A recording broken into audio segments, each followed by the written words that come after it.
নমস্কার বন্ধুরা, আপনাদের সকলকে আমার চ্যানেলে স্বাগত জানাচ্ছি। আশা করি বন্ধুরা আপনারা সবাই সুস্থ আছেন এবং ভালো আছেন। বন্ধুরা, আজকে আমি আপনাদেরকে বলবো, জবা গাছকে যখন আমরা কাটিং করে থাকি ফেব্রুয়ারি মাসে, তারপরে যখন জবা গাছের ছোট ছোট অনেক প্রচুর ডালপালা বেরোয় এবং কচি পাতাতে যখন জবা গাছ ভর্তি হয়ে যায়, সেই সময় আমাদের কি খাবার দিতে হবে জবা গাছের, এবং সেই সময় মাটিতেই বা কোন খাবারটা আমরা মেশাবো, যার জন্য আগামী পুরো গরমটা যাতে আমরা ভালোভাবে জবা ফুল পাই এবং জবা গাছে যাতে কোনো রকম অসুবিধা না হয়, ফুলের কড়িও যাতে ঝরে না পড়ে এবং প্রচুর যাতে গাছ ভর্তি ফুলও হয়। আপনাদেরকে আমি যে গাছটা দেখাচ্ছি বন্ধুরা, এটা কিন্তু আমার ব্যালকনির খুব প্রিয় একটি জবা গাছ। আপনাদেরকে আমি দেখিয়েওছিলাম, এই জবা গাছের কাটিংটা আমি করেছিলাম ফেব্রুয়ারি মাসে। আর এটা যেহেতু 1 বছরের জবা গাছ, সেহেতু এই গাছটার কিন্তু আমি একদমই কারণ বন্ধুরা, 1 বছর কিংবা 2 বছরের জবা গাছের কখনোই রিপোর্টিং করা উচিত না। 2 বছরের বেশি হয়ে গেলে তখন আমরা গাছটাকে নতুন করে বড় টবের ভেতরে বসাতে পারি, তখন কিন্তু গাছের কোনো ক্ষতি হবে না।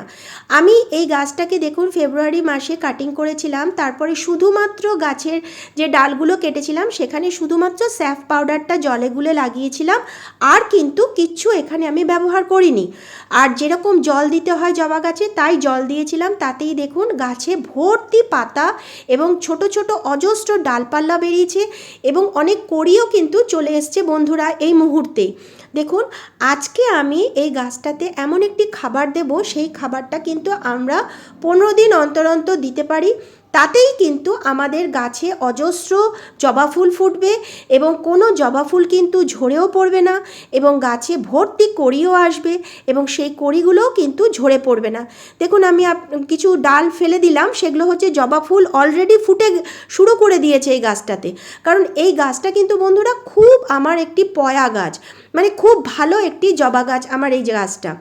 এরপরে আমি দেখাচ্ছি, দেখুন আমি যে এই যে মাটিটা ওপরের জবা গাছের গোড়ার যে মাটিটাকে একটু নিচের দিকে ফেলে দিচ্ছি, আবার আমি একটা উঠিয়ে দেবো।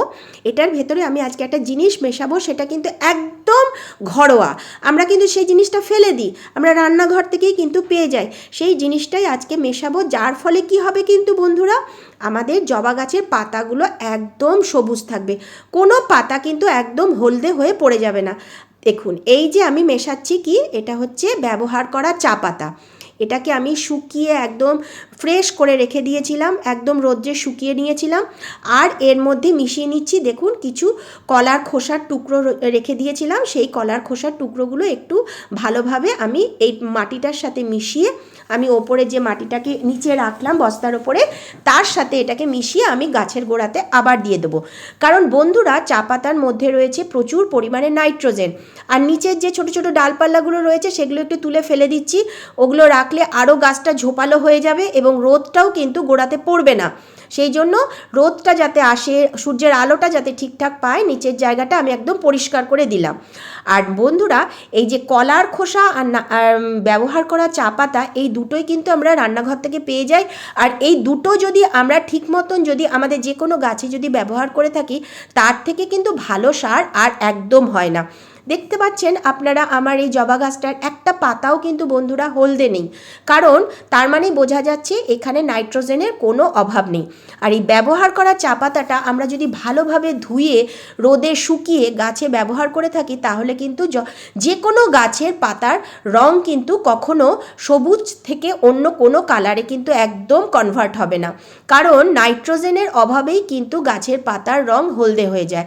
আর দেখুন, আমি কিন্তু সবসময় আমার যে কোনো গাছে কিন্তু আমি এই ব্যবহার করা চা পাতাটা দিই, তার ফলেই কিন্তু গাছ এত সুন্দর হয়। এইবার আমি দেখাচ্ছি, দেখুন বন্ধুরা, এই যে বালতিটার মধ্যে জলটা যে আমি হাত গোলাচ্ছি, দেখুন একটা জিনিস দিয়ে, এটা হচ্ছে কি, আমি যে কলার খোসা রয়েছে সেই কলার খোসার এটা ভিজিয়ে রেখেছিলাম।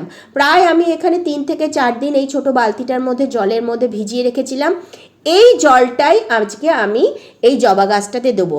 আর এটার মধ্যে রয়েছে প্রচুর পরিমাণে পটাশিয়াম, কারণ কলার খোসার মধ্যে পেয়ে যাই বন্ধুরা প্রচুর পরিমাণে পটাশিয়াম। কিন্তু এই জলটা আমরা কিন্তু একদম ডাইরেক্ট বন্ধুরা ব্যবহার করব না, তাহলে কিন্তু গাছের খুব ক্ষতি হবে। আমি এই ঝাঁঝরি একটা নিয়ে নিয়েছি ঝুড়ি, এই ঝুড়িটার মধ্যেই আমি এই জলটাকে দেব, আর এই বালতির মধ্যে অর্ধেকের থেকেও বেশি জল আমি প্লেন জল নিয়ে নিয়েছি। তারপরে আমি এটাকে ছেঁকে নিচ্ছি। ছেঁকে এই যে জলটা আমার তৈরি হবে মিশ্রণটা, সেইটা আমি এবার গাছে ব্যবহার করব। বন্ধুরা, কলার খোসার মধ্যে রয়েছে প্রচুর পরিমাণে পটাশিয়াম, আর পটাশিয়াম যদি বন্ধুরা গাছের মধ্যে ঠিকঠাক থাকে তাহলে কিন্তু গাছের ফুল ফলের অভাব একদম হবে না। আর এই যে সারটা আপনারা কিন্তু 15 দিন অন্তর অন্তর ব্যবহার করতে পারেন। আর এই যে দেখতে পাচ্ছেন এই যে কলার খোসাগুলো, এইগুলো আমরা ফেলে না দিয়ে যারা আর কি কিচেন কম্পোস্ট তৈরি করেন তারা কিন্তু এটা কিচেন কম্পোস্টের মধ্যে দিয়ে দিতে পারেন, কিংবা কোনো গাছের গোড়ার থেকে একটু সরিয়ে মাটিটাকে একটু গর্ত করে সেখানে কলার খোসাটা দিয়ে মাটিটা চাপা দিয়ে দিলেন, সেটাও কিন্তু খুব ভালো একটা সার তৈরি হয়ে যায়। এবার দেখুন আমি মগ দিয়ে ভালো করে জলটাকে মিশিয়ে নিচ্ছি উলট পালট করে, উপর নিচ করে। এইবারে এই জলটা অল্প করে দেবো, যেন বেশি দেবো না, যাতে মানে টব থেকে যাতে নিচ থেকে না পড়ে যায় সেই রকম আন্দাজে আমরা জলটা দেবো। মানে টবের আন্দাজে, মানে টবটা যে যতটা আয়তন সেই আয়তনে, গাছটা যতটা বড় সেই আয়তনে কিন্তু আমরা এই পটাশিয়াম সারটা ব্যবহার করব। এটা কিন্তু আমরা যে কোনো গাছে দিতে পারি, সবজি গাছ, ফুল গাছ, ফল গাছ, যে কোনো গাছে কিন্তু আমরা দিতে পারি। শুধুমাত্র বন্ধুরা ইনডোর প্ল্যান্টে দেবো না। আর এই যে সারটা দেখুন আমাদের একটা পয়সাও খরচা হলো না। আর এটা যদি আমরা 15 দিন অন্তর অন্তর আমাদের এই জবা গাছে দিয়ে থাকি, তাতেই কিন্তু জবা গাছ একদম ভরে ফুল হবে, গাছে অজস্র কড়ি আসবে, গাছের কোনো কড়ি কিন্তু একদম ঝরেও পড়বে না, গাছের কোনো রকম প্রবলেম একদম হবে না। বন্ধুরা, ভিডিওটা ভালো লাগলে অবশ্যই একটা লাইক, সাবস্ক্রাইব ও শেয়ার করে দেবেন। তাহলে আজকে আমরা দেখালাম কি করে ঘরে বসেই প্রচুর পরিমাণে জবা ফুল পাওয়া যাবে এই বিনা পয়সার পটাশিয়ামটা ব্যবহার করে। আজকের ভিডিওটা এখানেই শেষ করছি, আগামী ভিডিওতে আবার দেখা হবে।